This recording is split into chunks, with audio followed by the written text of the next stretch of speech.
Okay, Aztec fans, let's look at how you lose a 7-point lead with 1 minute and 20 seconds to go.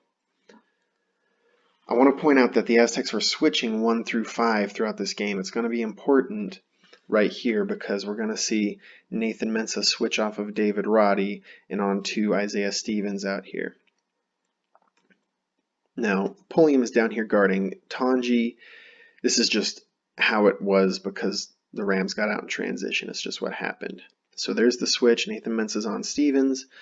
Moore gets a clean enough look, but it doesn't go in. But we have Nathan Mensah is a little bit more out on the perimeter because he was guarding Stevens, and Trey Pulliam is here boxing out Tanji. And Tanji is a couple inches taller and about 40 pounds heavier than Pulliam. And so Pulliam's putting up a good effort, but there's not going to be a lot he can do about this, especially when Tanji is this close into the paint already. And so Tanji gets the offensive board.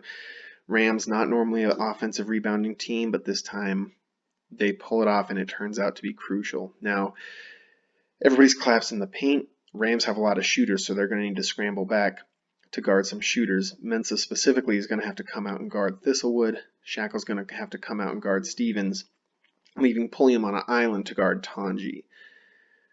That's not going to be super detrimental, but as Shackle was backing up, if we rewind real quick, watch as Shackle backs up and he doesn't know where Stevens is until it's too late. Stevens at this point has a lane into the paint that he can drive into. Mensah has to stay out here to make sure Thistlewood doesn't get an open three, leaving Matt Mitchell as the only rim protector. And to his credit, Matt Mitchell does a decent job. He makes the shot tough, but Stevens makes it anyways.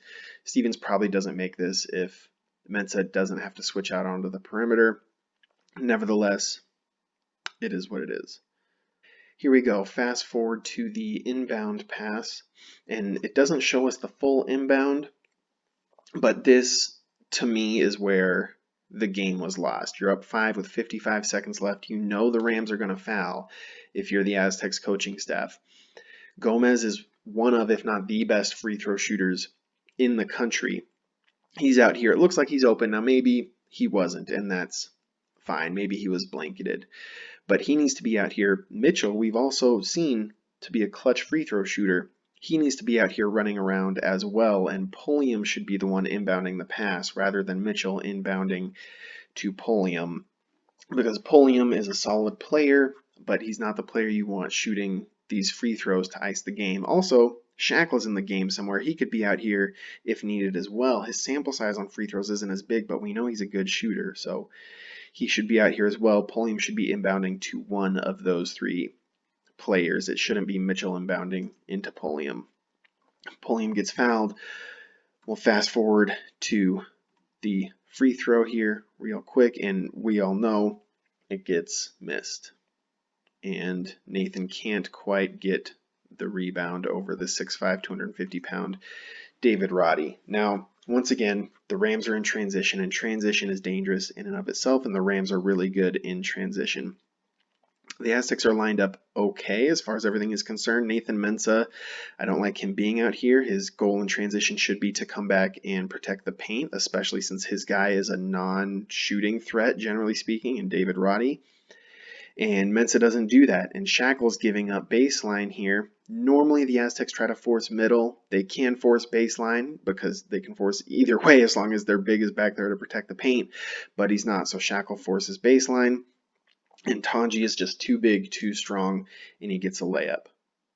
And then Shackle's trying to inbound it. Pulliam is pretty well guarded. Mitchell's kind of just standing here, which I'm not in love with. Mitchell thinks he's open, but Shackle sees Stevens coming down to crash in, so they can't get the ball inbounded, which means they have to use a timeout. That's not super crucial as long as they get the ball inbounded next time, which they do. We're going to fast forward to right here. The Aztecs got the ball inbounded. They got it over the half-court line. They're up by 3, 34 seconds to go. They're just going to run a high pick and roll and hope that they can draw a foul or get a bucket or kick out to an open shooter, right? They're just going to run a simple play and try and execute, right? Keep the play simple. That way the players can execute to the best of their ability is the theory here. I don't know if Gomez is the best person to run the pick and roll. He's definitely the best shooter, and he's also a good passer. That being said, Matt Mitchell is probably the best scorer on the team, so one could make the argument that it should be Mitchell. Gomez isn't a terrible choice here, though. This, once again, isn't a thing that's going to lose the game, especially with 6'5" David Roddy protecting the paint. Gomez should be able to get a shot over him, which he does. He misses. Mensah's in pretty good position to rebound, but ends up not being able to get it. They come back in transition, and they line up pretty well. Gomez is chasing it hard after he was knocked down. They wall off more. Nathan's in good position where he's going to be able to come back and guard Roddy should he need to. Shackle's on Tanji. Mitchell is on Stevens here. So they actually line up in transition pretty well. Shackle is here. He's going to help guard Stevens on the drive one pass away. That's what they're supposed to do. It's, questionable if that's what you want to do, but according to the Aztecs defensive principles, Shackle is supposed to help here one pass away.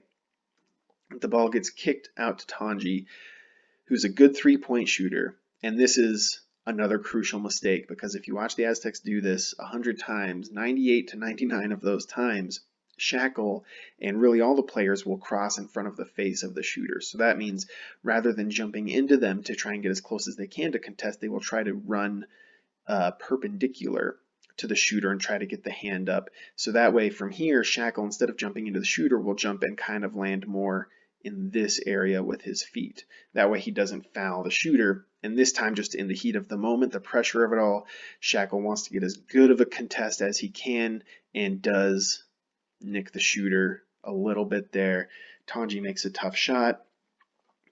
He was going to make it regardless. If he made it with contact, he's going to make it without contact. If Shackle doesn't foul him, though, then there's no and one. It's a tie game with 12 seconds left. Odds are the Aztecs, if they can't get a make, it goes into overtime. Who knows what happens, but that's how you lose a 7-point lead with a minute and 20 seconds left to go. For what it's worth, I don't think this is something I'm going to look into too much unless we see it happen more in the future, but all three scores were made thanks to maybe not a Jordan Shackle mistake, but two of the scores were directly Tanji scoring over Shackle, and then the Stevens layup that started it was made because Shackle was out of position defensively. So Shackle made some key defensive mistakes there. The inbound was brutal, and that shouldn't happen. That was the second time this year that they inbounded to somebody who wasn't a great free throw shooter instead of inbounding to somebody like Gomez. Hopefully that won't happen again, but it is what it is. The Aztecs will likely come out with a vengeance and take the second game of the series. We all hope. Hopefully this is a good learning moment for this veteran team, but that's how it goes. That does it for this one, Aztec fans. I'll catch you next time.